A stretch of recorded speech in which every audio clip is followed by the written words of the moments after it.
Hello दोस्तों, कैसे हो आप लोग। आज हम बात करने वाले हैं विकी विद्या का वो वाला वीडियो मूवी के बारे में जो 2024 में रिलीज हुई। एक भारतीय हिंदी भाषा की कॉमेडी फिल्म है जिसमें राजकुमार राव और तृप्ति डिमरी ने अपना लापता सेक्स टेप की तलाश में मुख्य गूगल की भूमिका निभाई है। 1997 में ऋषिकेश में विद्या एक डॉक्टर अपनी तय की गई शादी को रद्द कर देती है और इसके बजाय अपने माता पिता को धोखा देकर अपने बचपन के दोस्त विकी, जो एक मेहंदी कलाकार है, से शादी करने देती है। अपने हनीमून के लिए वे गोवा जाते हैं जहां विकी विद्या को अपनी पहली रात एक साथ रिकॉर्ड करने के लिए मना लेता है। वापस आने के बाद वे अपने सीडी प्लेयर वीडियो में वाली एक डिस्क डालते हैं और वीडियो देखते देखते सो जाते हैं। रात में उनके घर में चोरी हो जाती है और सीडी प्लेयर और परिवार की पुच्छ नीति तलवार सहित अधिकांश कीमती सामान चोरी हो जाता है। विकी विद्या से डिस्क के बारे में झूठ बोलता है, कहता है कि सोने से पहले उसने इसे हटा दिया था। इंस्पेक्टर लाडले घटना की जांच करने के लिए आता है और तुरंत विकी की कामुक लेकिन कामुक बहन चंदा से प्यार करने लगता है, जो परिवार की भोली और कड़वी नौकरानी, जिसका नाम भी चंदा है के लिए अक्सर भ्रम का कारण बन जाता है। लाडले अपने काम में बहुत खराब है और अपना ध्यान चंदा को लुभाने पर केंद्रित करता है। इस बीच विकी अवैध वीडियो टेप के एक संदिग्ध डीलर के पास जाता है लेकिन डिस्क खोजने में विफल रहता है। अंततः उसे एक स्थानीय पिच्छू बाजार के बारे में पता चलता है जहां वह चोर बादशाह से मिलता है लेकिन उसे पहचान नहीं पाता है। विद्या शक शुरू करने की कोशिश करती है और विक्की से टेप फिर से चलाने के लिए कहती है, जिससे वह सच्चाई बताने से बचने के लिए भाग जाता है। जिससे विद्या को संदेह होता है कि अगले दिन एक दोस्त विक्की को सचेत करता है कि उनकी पुच्छनेती तलवार जिम्बाब्वे से आई एक पर्यटक के पास मिली है, जो बताती है कि यह पिस्सू बाजार से मिली है और उसे बादशाह के व्यापारिक साझेदार चाबी वाले चाचा के पास ले जाती है। विकी चाबी वाले चाचा को डराता है और बादशाह का पता बताने के लिए कहता है। इस बीच एक संदिग्ध विद्या विकी का पीछा करती है और पर्यटक के साथ विकी को देखती है और उसे एक यकीन हो जाता है कि वह उसे धोखा दे रहा है। विकी को अपने होटल के कमरे में बादशाह की बेहोशी की हालत में सीडी प्लेयर मिलता है, लेकिन बाद में पता चलता है कि डिस्क हटा दी गई है। लाडले आता है जिससे विकी मचान का उपयोग करके खिड़की से बाहर भाग जाता है। अंततः उसे पकड़ लिया जाता है और जेल भेज दिया जाता है, जहां वह भयभीत विद्या को सीडी के बारे में सच्चाई बताता है। चाबी वाले चाचा को विक्की को भागने में मदद करते हैं, जो घर जाता है और विद्या से माफी मांगने की कोशिश करता है, लेकिन वह रोते हुए उससे कहती है कि वह उससे फिर कभी बात न करे।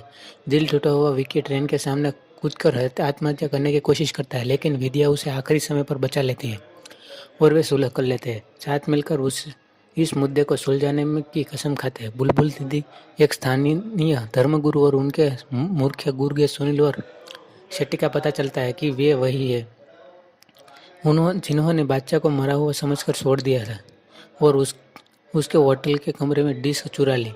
वे डिस्क के बदले में 2 लाख रुपये की फिरौती के लिए विक्की के लैंडलाइन पर कॉल करते हैं। विद्या को संदेश मिल जाता है कि लेकिन कॉल विक्की के दादा और बहन को भी सुनाई देती है। दोनों को लगता है कि सेक्स टेप में वे दोनों शामिल हैं।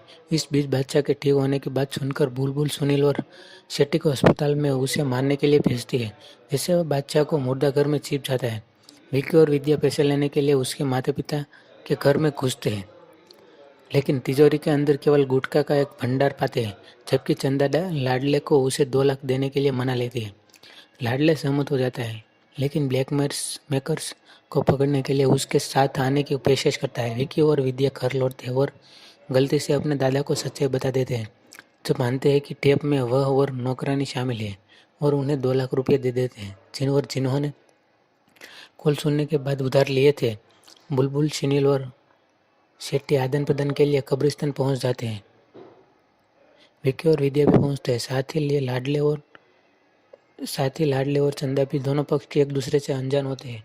क्रिस्टियानो कोस्टा सीडी के लिए एक शव यात्रा आती है, जिसमें बादशाह को उसके पैर के अंगूठे के टेप के कारण ताबूत के अंदर रखा जाता है और एक अनाड़ी सुनील सीडी को कब्र में गिरा देता है, जिससे सभी लोग वहां पहुंच जाते हैं और मांग करते हैं कि सीडी को खोदा जाए। बादशाह ताबूत से बाहर निकलता है, जिससे वह सभी डर जाते हैं और भाग जाते हैं। विकी को और विद्या डिस्क को वापस पा लेते हैं, जबकि लाडले बादशाह बुलबुल सुनील और शेट्टी को गिरफ्तार कर लेता है। विकी को और विद्या को टेप चलाते हैं, लेकिन वह जानकर चौंक जाते हैं कि यह उनकी शादी की रात का एक अलग वीडियो है। जबकि बादशाह को लाडले को बताता है कि यह उसे टेप एक कार से मिला है जिससे उसने चुराया था। कार स्थानीय नेता सज्जन कुमार के मूर्ख बहनोई परदेसी की है।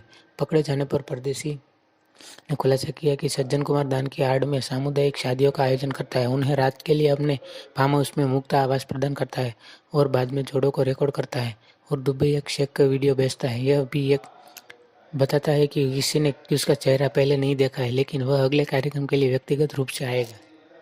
लाडले शेख की कार को रोकता है और उसकी जगह ले जाता है, जबकि सज्जन को पता चलता है कि उसकी बेटी स्वाति उन लोगों के में से है जो समारोह में शादी कर चुके हैं। सब भयभीत सज्जन की विक्की से विनती करता है कि वह बहुत देर होने से पहले स्वाति को ढूंढ ले, लेकिन शेख सीढ़ी लेकर बाहर